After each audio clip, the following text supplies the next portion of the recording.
A powerful question alters all thinking and behaving that occurs afterwards. I wish I knew this woman, Mary Goldberg, because it's a great line. Let me give you some work to do. Now, normally I have a lot of fun with this when we get everybody standing up, etc., and it takes about 20 minutes, so we're not going to do that today. On a scale of 1 to 10, at your tables, write down your number on your page. 10's the highest. 1 is just arrived from Mars, what we're talking about. And there's a typo here. This should say current coaching skills, so my apologies. You might want to mark that on your paper. Give yourself a ranking on 1 to 10 on your coaching skills. If it's a 3, it's a 3. It's great. If it's a 7, fantastic. Don't worry, whatever. Although I do urge you to be slightly less Canadian, maybe a bit more American, and assume that you have lots of them and give yourself a good number. So give your ranking. And now, I assume you've all done that. Turn to the person beside you and tell your partner what leadership Why did this? You know what? I needed to do the find and replace and didn't do it. My apologies. What coaching quality you most value in yourself? You kind of discussed this already, but discuss with them, what's the one coaching quality you most value in yourself? Somebody beside you, discuss that for a minute, please.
Thank you.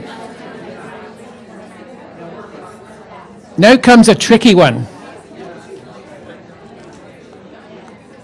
You're going to have to show that you were listening, because I'd like you to feed back to your partner what qualities you noticed in what they were talking about. So this is a little tool to help emphasize one of the key components of coaching, which is listening. So would you say back to your partner what you just heard them saying? The quality I most like in what you were just talking about was, just pick one thing. Go to it.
Thank you.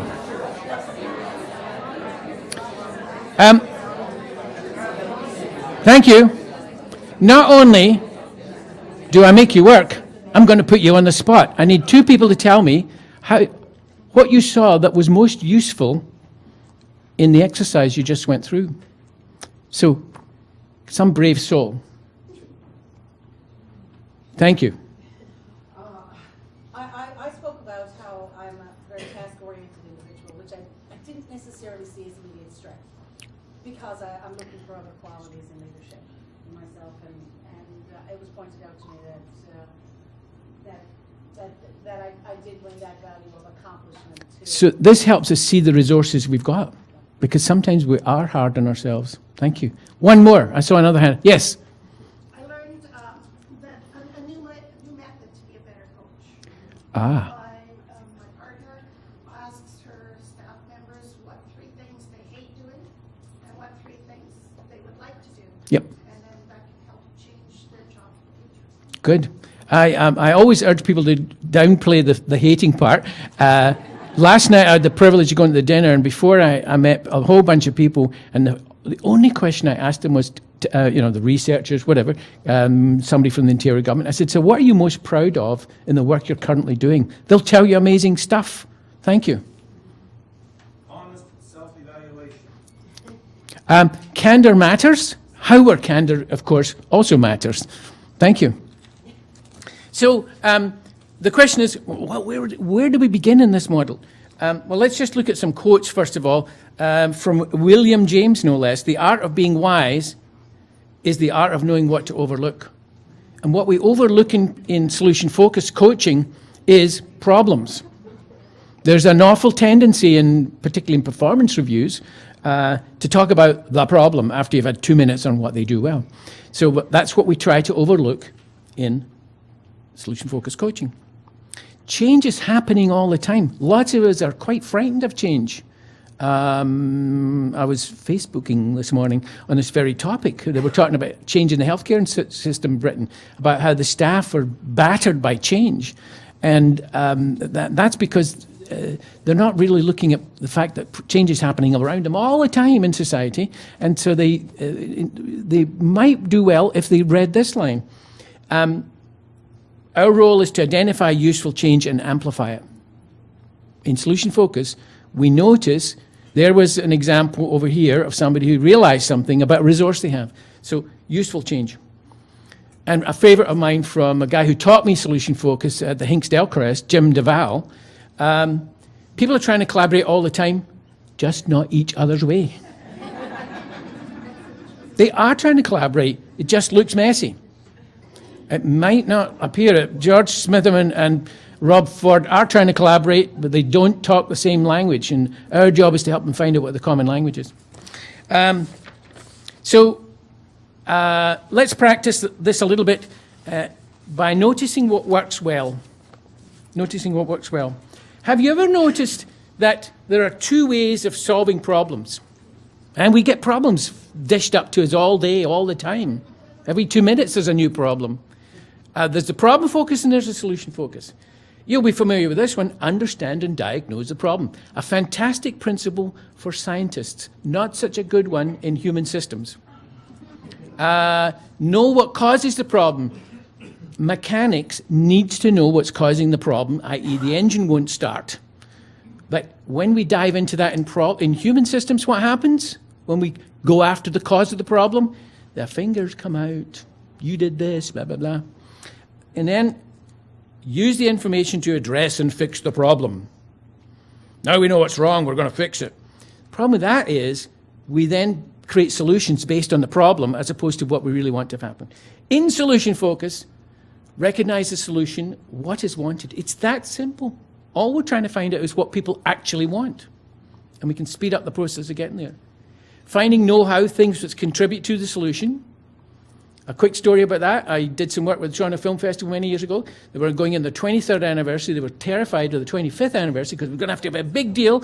And they were, very successful, and they knew that. But they were also very disorganized because they really hadn't done a lot of organizational stuff, blah, blah, blah.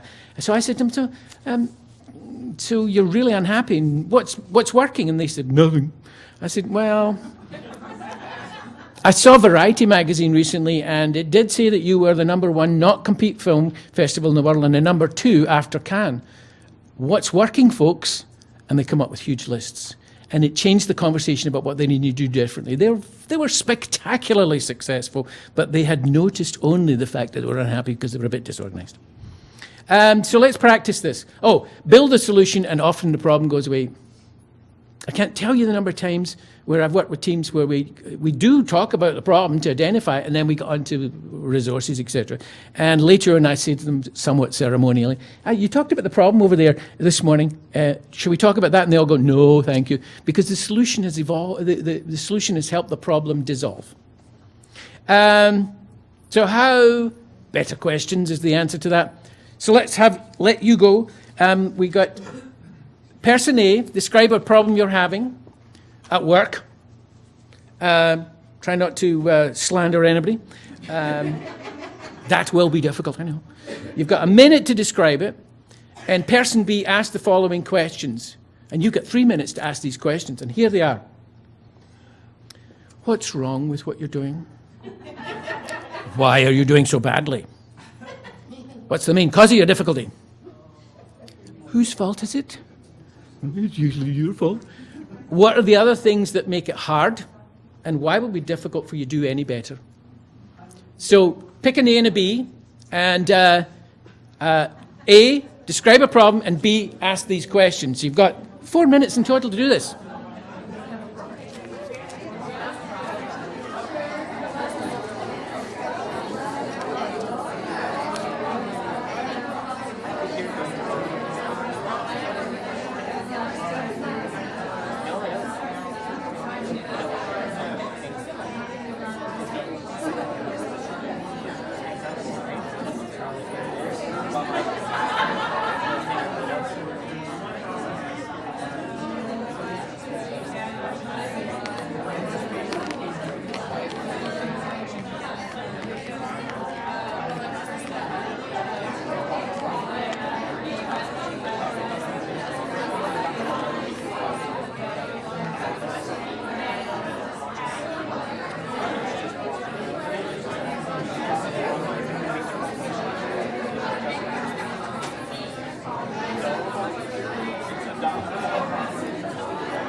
Make sure you're asking the questions. B, start asking questions.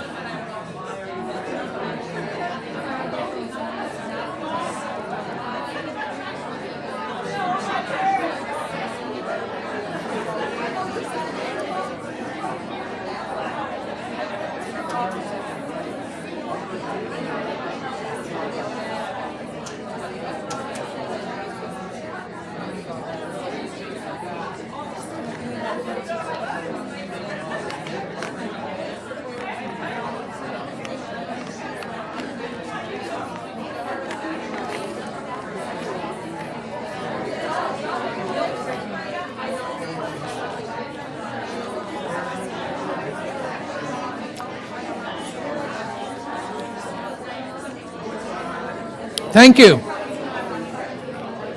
Thank you. Shh. I hate using that technique, but it works. What did you notice about that last round? Take you to the dark side. It's hard to ask these questions, but you know what? In real life, we do ask these questions all the time. Usually I ask them of my daughter. So let's reverse it and have a go at solution talk. B, same person, ask these questions. What were you aiming to achieve? How will you know you've achieved it? What was the best you've ever did at this thing? What went well on that occasion? What will be the first sign that you're getting better, or it's getting better? And how will other people notice this improvement? Give it a shot. Same line of question, same topic. Ask it a different way.